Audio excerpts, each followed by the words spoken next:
तिरंग्यात पाहावा, रंग बलिदानाचा तिरंग्यात पाहावा, उत्साह देशप्रेमाचा अंगी संचरावा, जयघोष भारताचा आसमंती गुंजावा, सण हा स्वातंत्र्याचा सदैव चिरायू व्हावा, सण हा स्वातंत्र्याचा सदैव चिरायू व्हावा।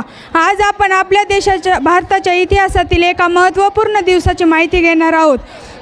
भारत देशावर ब्रिटिशांनी 150 वर्ष राज्य केले होते।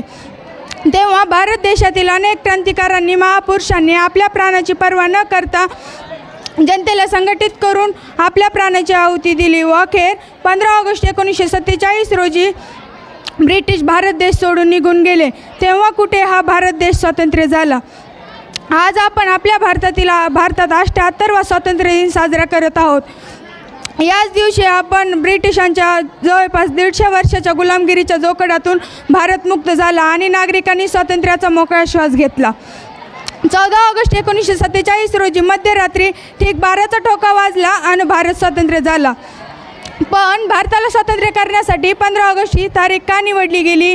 तो दिवस निवडण्यामागे काही ऐतिहासिक कारण होतं का? आपण याच दिवशी स्वातंत्र्याचा जल्लोष का साजरा करतो त्यामागचे कारण जाणून घेऊया। देश खऱ्या अर्थाने स्वातंत्र्य होण्यापूर्वी आपण 26 जानेवारी हा दिवस प्रतिकात्मक स्वातंत्र्य दिवस म्हणून साजरा करत होतो। कारण 26 जानेवारी 1929 साली राष्ट्रीय काँग्रेसच्या लाहोर अधिवेशनामध्ये पूर्ण स्वराज्याची मागणी करण्यात आली होती। तेव्हा महात्मा गांधी यांनी सविनय कायदेभंग चळवळ सुरू करण्याची घोषणा केली होती। सविनय कायदेभंग चळवळ सुरू करण्याची घोषणा केली होती। तेव्हापासून 26 जानेवारी हा दिवस स्वातंत्र्य दिवस म्हणून साजरा करण्यात यायचा व 26 जानेवारी हा दिवस लॉर्ड माउंटबॅटन यांच्यासाठी एकदम खासच। लॉर्ड माउंटबॅटन यांनी 3 जून 1947 रोजी भारताचा लढा अंतिम टप्प्यात असताना एक योजना मांडली। त्या योजनेला 3 जून प्लॅन किंवा माउंटबॅटन प्लॅन या नावाने ओळखले जाते। तेव्हा ना पूछो ज़माने से कि क्या हमारी कहानी है, ना पूछो ज़माने से कि क्या हमारी कहानी है, हमारी पहचान तो बस यही है कि हम हिंदुस्तानी है। सुरुवातीच्या काळात महाराष्ट्र हा मुघलांच्या तावडीत होता।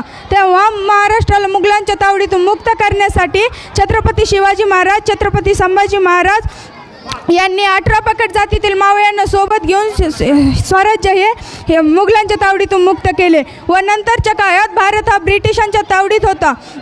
ब्रिटिश हे भारतावर 150 वर्ष गुलामगिरी करत होते।